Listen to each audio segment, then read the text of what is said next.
Все больше людей в погоне за своим тропическим раем задумываются о переезде в другую теплую страну. И в частности, многие думают о переезде именно на Филиппины. Ну а что, тут лето круглый год, невероятной красоты природа, все говорят по-английски, все улыбаются, все счастливые, да и с визой не надо париться. Живи себе годами, и никто тебя не выгонит. Ваше воображение уже нарисовало вам идеальную картинку, не правда ли? Вы лежите в шезлонге на берегу океана, в компании горячей островитянки попиваете ледяной мохито и наслаждаетесь жизнью. И такая жизнь обходится вам в 3 копейки. Звучит офигенно, не правда ли? Но все ли именно так на практике? Меня зовут Серж, и давайте попробуем разобраться с этим вопросом.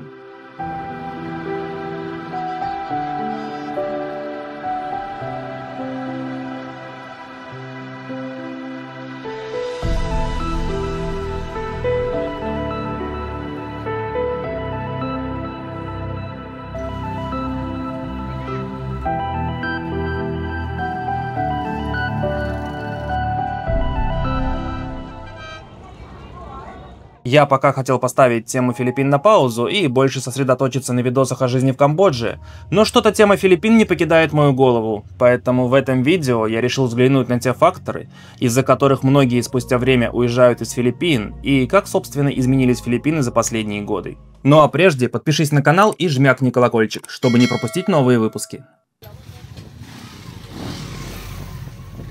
Самое важное, что нужно понимать, так это то, что Филиппины страна довольно-таки специфическая, и жизнь в этой стране подойдет далеко не каждому. Та простота и кажущаяся вам понятность жизни в этой стране может оказаться ловушкой.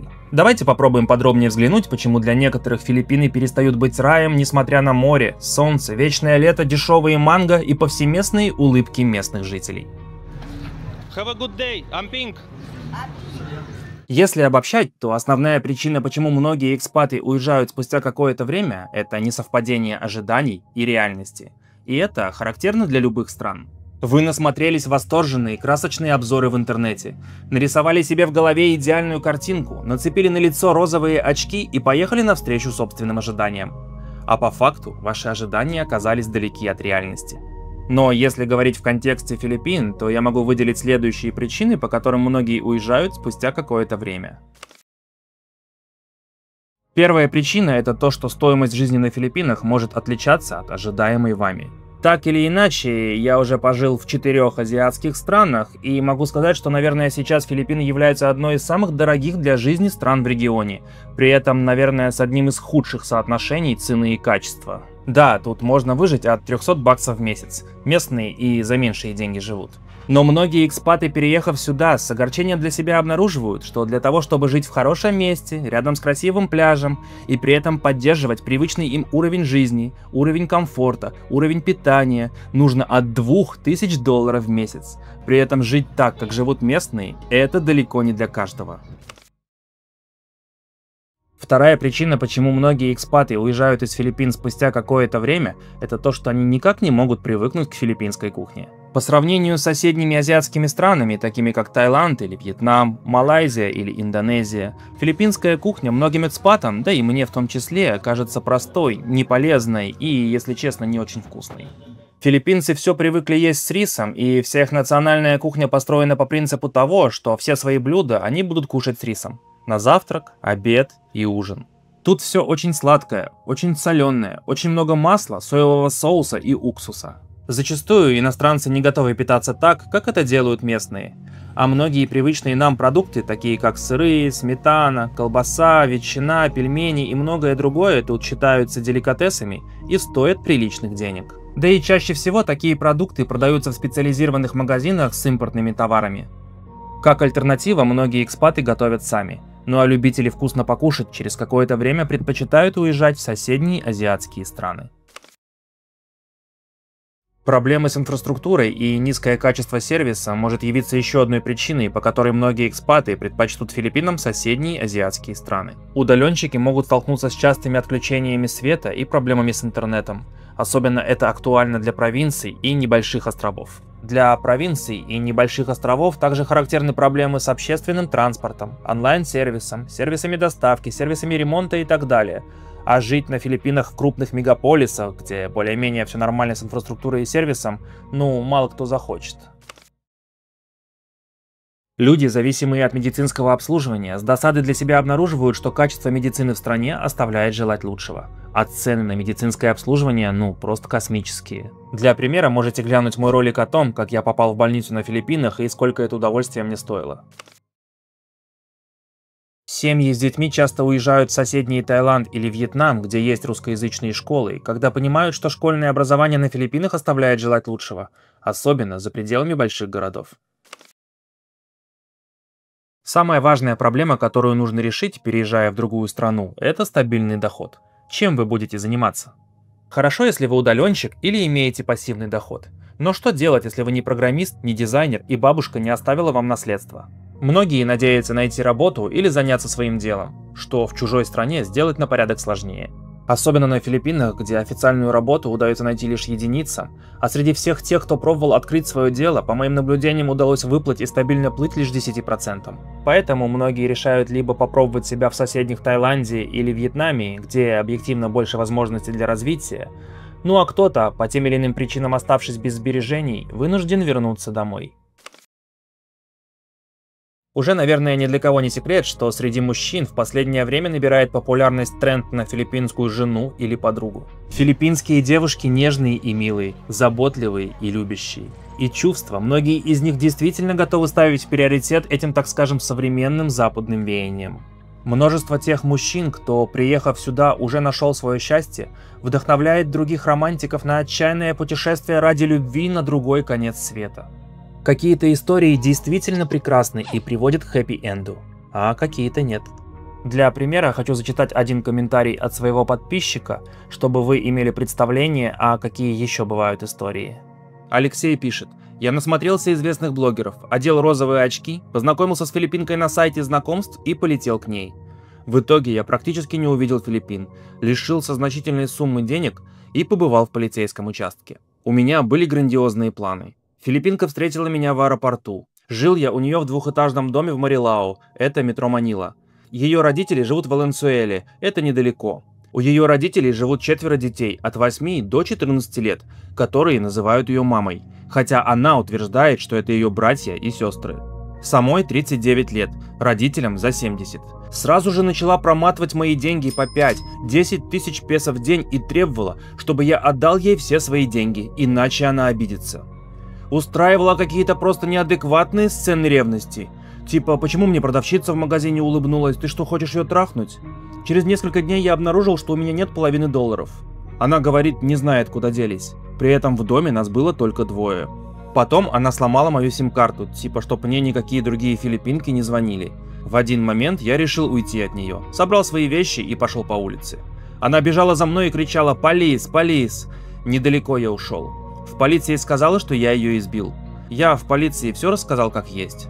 Следов побоев не обнаружили, но полиция сказала, что раз я с ней бум-бум, значит обязан отдать ей свои деньги, иначе это абьюз. И взяли с нее расписку, что пока я на Филиппинах, она отвечает за мою жизнь. Я тогда подумал, бред какой-то. Купил обратный билет на One to Trip и оплатил российской кредиткой. Перед перелетом в Россию у меня оставалось еще $400. Я сходил в душ, и мы поехали в аэропорт. В самолете я обнаружил, что денег у меня больше нет. Вот, бывают и такие истории. Культурные различия и различия в менталитете, которые проявляются со временем, также может быть причиной того, почему многим может разонравиться жить на Филиппинах.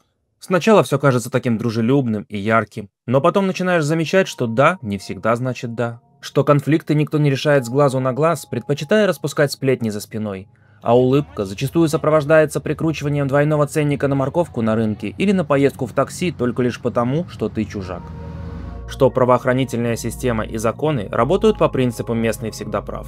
А деньги, которые вы одолжили своему филиппинскому приятелю, вы уже вряд ли когда-нибудь увидите обратно только лишь потому, что, вы же иностранец, у вас и так все хорошо.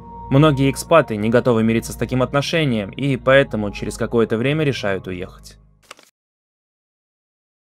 Кто-то, всю жизнь мечтав о вечном лете, вдруг начинает скучать по смене сезонов или снегу. А кого-то может не устраивать постоянный шум от лая собак, крика петухов, песен в караоке или банально шума старенького оконного кондиционера, жужжащего как трактор, так популярного на Филиппинах вместо современных тихих сплит-систем. Ну а кто-то, в полной уверенности, что тут везде прекрасные белые пляжи с бирюзовой водой, с ужасом для себя обнаруживает, что те самые прекрасные пляжи находятся лишь в нескольких туристических местах, и их еще нужно поискать. А те, что повсюду, с черным песком, мусором и мутной водой, совсем далеки от нарисованных в голове. Ну и последняя причина, хоть и не очевидная, но, на мой взгляд, основополагающая. Это одиночество, изоляция, депрессия, как угодно. Как бы сильно вы ни старались интегрироваться в местное общество, для местных вы всегда останетесь чужаком, соответствующим к вам отношениям. А среди таких же экспатов вы вполне вероятно уже не сможете почувствовать себя своим. Вот и получается, что вы можете застрять между двух миров. Жить на острове — это звучит красиво, но на практике это лодки, ожидания, отмены из-за плохой погоды, проблемы с логистикой, проблемы со снабжением. Да и в целом островная жизнь лишь способствует изоляции, как буквально, так и эмоционально. Со временем будет лишь накапливаться усталость от вечных каникул и ностальгия, а островной лайфстайл способствовать нежеланию что-либо делать и как-либо развиваться. Часть экспатов в такой момент просто решает: окей, я здесь получил опыт, пора двигаться дальше. Зачем вообще я все это вам рассказываю? Кто-то может подумать, что я тут сижу и отговариваю вас от вашей мечты о тропическом рае. Это не так. Многие действительно находят тут свое счастье, свой второй дом и свой душевный покой. Моя задача не отговорить вас, а сделать так, чтобы у вас на лице вместо розовых очков были лишь солнцезащитные. Объективно рассказать вам о реалиях, через которые я и сам прошел, чтобы уберечь вас от возможных разочарований. Ведь если изначально не очаровываться, то потом и не придется разочаровываться. Сейчас у меня сложные неоднозначные отношения с этой страной, но каждый раз уезжая из Филиппин, почему-то я всегда возвращаюсь. Уже сколько раз я уезжал из Филиппин? 4 вроде бы. Может, это прозвучит глупо, но я верю в такое понятие, как аура коллективного. Вся та атмосфера или энергия, которой пропитано любое общество, влияет также и на индивида, пришедшего извне и оказавшегося внутри этого самого общества. Я живу в состоянии перманентной депрессии последние лет эдак 10 и редко испытываю какие-либо позитивные эмоции. А тут на Филиппинах все эти хихи и ха-ха, все эти прикольчики и дурачества местных, вся их вот эта вот детская непосредственность. Все это в совокупности образует некую ауру, так или иначе позитивно влияющую на меня и мое состояние, и заставляющую хоть чуть-чуть что-то почувствовать. Ощутить вот где-то тут, на краешке губ, хоть что-то напоминающее искреннюю улыбку. Именно поэтому, кстати, я и уехал из Вьетнама. Хоть там все дешево, хорошо и развито, но от местных исходит какая-то тяжелая, давящая аура, и мне там совсем как-то было не по себе.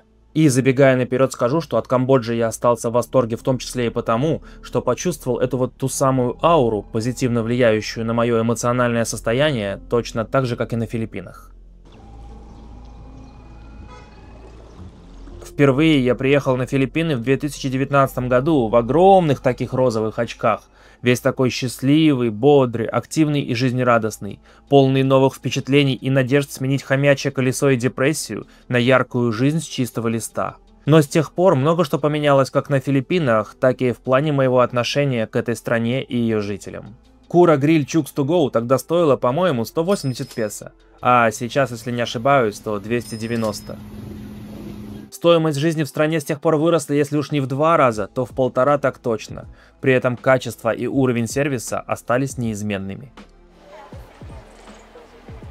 Для многих одним из важных критериев выбора именно Филиппин как страны для переезда являлся уровень безопасности в стране. И я об этом говорил много раз. И другие экспаты тоже отмечали, что на Филиппинах они чувствуют себя очень безопасно. Но, к сожалению, судя по всему, ситуация стала меняться.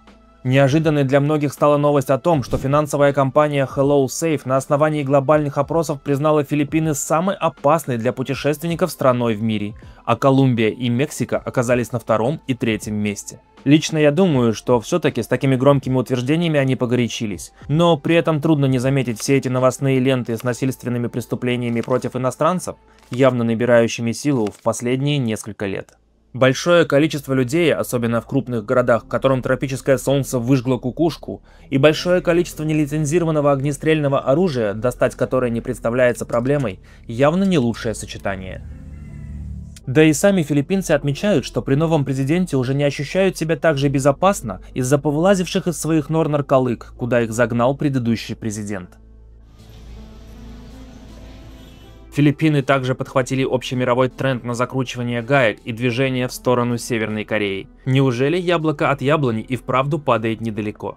Недавно все блогеры на Филиппинах возбудились, да и я тоже чего греха таить бомбанул, когда Национальная комиссия по защите персональных данных Филиппин с целью типа защиты приватности граждан предписала блогерам блюрить лица прохожих, попавших в кадр в публичных местах. Для защиты приватности в публичных местах.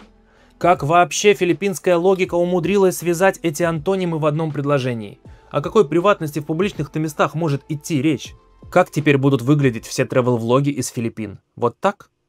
Друзья, всем привет из Филиппин. Посмотрите на эту великолепную атмосферу, которая сейчас за моей спиной.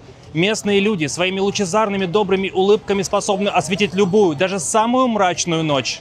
Друзья, приезжайте на Филиппины, чтобы воочию впитать эту чудесную, уникальную атмосферу. Или может вот так? Друзья, всем привет из Филиппин. Какие же тут классные и добрые местные жители. Вот тут, на пляже, вот прямо сейчас они мне улыбаются, машут и дарят свои лучезарные улыбки, от которых мне и самому на душе становится тепло. Не пляж и не море делают Филиппины Филиппинами, а вот они, все эти прекрасные, добрые люди, вся эта атмосфера, которую они создают своими улыбками и позитивом. Но, к сожалению, я вам этого показать не могу. Не дай бог кто-то из них попадет в кадр. И хоть они сами счастливы попасть в кадр, улыбаются, машут мне на камеру, приветствуют меня, но я этого вам показать не могу. Правительство Филиппин мне этого делать не разрешает. Поэтому вот, просто поверьте на слово и смотрите на море и на пляж. Это просто какой-то сюр, не правда ли? И такие тревел-влоги нафиг никому не будут нужны. Ни блогерам, ни зрителям, ни даже самим Филиппинам. В стране, где огромная доля экономики зависит от туризма, такие предписания – это все равно, что в ногу себе во время марафона выстрелить и все равно надеяться победить. Ведь тревел-влогеры так или иначе занимаются продвижением этого самого туризма на Филиппинах. И давайте на чистоту, этот самый филиппинский туризм, которым все филиппинцы так гордятся, из-за посредственного сервиса, плохой инфраструктуры и высоких цен ну вообще не конкурент соседним азиатским странам. Иностранные туристы летят на Филиппины либо по остаточному принципу, когда уже в Таиланде и Индонезии они были 500 раз и хочется чего-то нового, либо за той самой уникальной атмосферой, создаваемой улыбками местных жителей и которую они видели в блогах у ютуберов. Все эти чудесные филиппинские пляжи, горы и водопады просто пусты, неполноценны и бездушны, без улыбок местных жителей. Улыбок вопреки всему, бедности, болезням и прочим невзгодам. Улыбок, которые правительство Филиппин так отчаянно пытается скрыть за блюром новых предписаний, а по факту лишь создавая препятствия на пути к развитию туризма в стране. Там на самом деле не все так однозначно с этими новыми предписаниями. Там большой документ с достаточно размытыми формулировками, который сам по себе не является каким-то новым законом. Там что-то вроде пояснительной записки к уже существующему закону от 2012 года о защите персональных данных. Но на самом деле эти предписания нацелены не на защиту приватности граждан в общественных местах. Нет, филиппинцы обиделись. Обиделись, что слишком много блогеров стали показывать не расчудесные пляжи, горы и водопады. Все больше и больше блогеров стали показывать обратную, темную сторону тропического рая.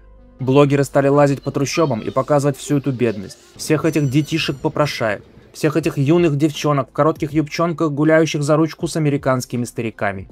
Филиппинцы очень обидчивые, словно десятилетние детки, и всегда очень обижаются, когда речь заходит про чувствительные для них темы. Они всегда чувства в моменте будут ставить в приоритет логике, здравому смыслу и взгляду на перспективу. Филиппинцы – это люди чувств, люди эмоций. Может, это, конечно, не всегда плохо, но тупо заблюрить проблему гораздо же проще, чем устранить ее первопричину, не правда ли? Если не будет этих трущоб, попрошаек и легкодоступных девиц, то и блогеры ничего нелицеприятного не смогут наснимать. Что-то я не особо видел у блогеров из Сингапура или Малайзии трущобы, попрошаек и всякого разного рода непотребства. Но если ты такой умный, то давай, расскажи филиппинцам, а как им решить проблему трущоб? Уже наверняка подумали вы. Критикуешь, предлагай! И справедливо. А на самом деле все просто. Ну, во-первых, было бы неплохо объяснить людям, что рожать по 10 детей, когда у тебя нет ни малейшего понимания, как их растить, кормить, обучать, воспитывать, ну, очевидно, идея так себе. Более ответственное планирование семьи и социальная просвещенность определенно бы решили часть проблемы с бедностью и трущобами на Филиппинах. Да у многих филиппинцев в головах просто отсутствует логическая связь между половым актом и рождением ребенка через 9 месяцев, не говоря уже о знаниях о контрацепции. Ну и во-вторых, если перенаправить спизженные миллиарды песо из карманов продажных филиппинских политиканов на социальные нужды и решение проблемы с трущобами, то никаких бы трущоб в стране и в помине не осталось. Какие миллиарды? Да вот эти, например. В мае 2025 года в аэропорту города Сибу у группы лиц было изъято почти 500 миллиона песо наличными. Кто-то вез целые палеты денег из Сибу в Манилу. За 2 дня до выборов в стране. А знаете, почему день выборов всегда самый любимый день у филиппинцев? Вот когда пару месяцев назад были выборы, я поспрашивал своих знакомых филиппинцев, а сколько им заплатили за голосование. Там, в зависимости от региона и острова, за голос в пользу правильного кандидата давали от 1000 и аж до 12 тысяч песо. А сколько голосов нужно купить, чтобы выиграть выборы в регионе? 1000 голосов, десятки тысяч голосов. Просто перемножьте эти два числа между собой, и вы просто охренеете от тех бюджетов, которые уходят на подкуп избирателей. А теперь представьте, если все эти миллиарды, незаконно осевшие в карманах продажных филиппинских политиканов, взять и перенаправить на расчищение трущоб, на строительство социального жилья, и при этом научить людей не плодиться как кролики. Да уже через 5 лет ни о какой проблеме трущоб и бедности на Филиппинах и речи не пойдет. Но филиппинцы не любят перемены. Зачем решать проблему и пытаться улучшить ситуацию, если гораздо проще закрыть на нее глаза и обижаться каждый раз, когда кто-то на эти самые проблемы указывает? Не блогеры виноваты, которые в своих блогах показывают трущобы, бедность и легкодоступных девиц, и блюрить им видосы проблему не решит. Я понимаю, что если закрыть глазки и заткнуть ушки, то вроде как ничего не видно и ничего не слышно. И прежде чем вы засыпете меня комментариями на тему «А нахрена я вообще все это вам рассказываю?» и не похрену ли мне, что происходит в чужой для меня стране, я вам отвечу. Нет, мне не похрену на Филиппины. Эта страна так или иначе стала мне вторым домом, и я искренне за нее переживаю и хочу, чтобы она встала на рельсы позитивных изменений. И если вы каким-то образом оказались на этом канале и досмотрели это видео до этого момента, то надо полагать, что и вы в той или иной степени интересуетесь этой страной. И рассказываю я вам все это для того, чтобы вы понимали, что Филиппины это не только пляжи, горы и водопады, дешевый ром и улыбки смуглых островитянок в коротких шортиках. Чтобы вы понимали, как устроена жизнь в этой стране. Филиппины – это удивительная страна, но при этом она довольно-таки специфическая. Одни могут найти здесь дом на всю оставшуюся жизнь, счастье и душевный покой. Другие – лишь этап, после которого хочется чего-нибудь другого. Спасибо, что посмотрели это видео, и у меня будет к вам просьба. Если вы уже жили на Филиппинах, но потом уехали, напишите, пожалуйста, в комментариях, по каким причинам. Давайте сравним наш опыт. Всем удачи!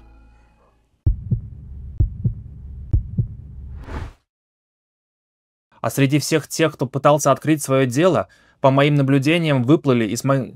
Да чё там, блядь, выплыли, ой. И чувства, многие из них действительно готовы ставить в приоритет этим... этим, так скажем, блядь.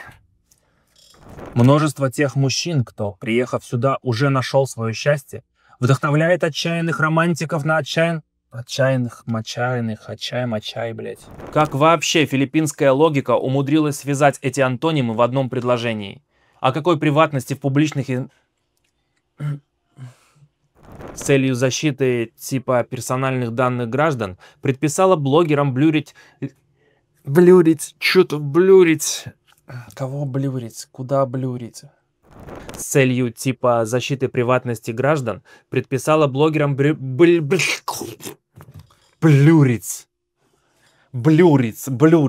Какой синоним слова блюрить по-русски? Замазывать лица. Но это будет выглядеть, как будто ходить и вот чем-то замазывать, говном замазывать.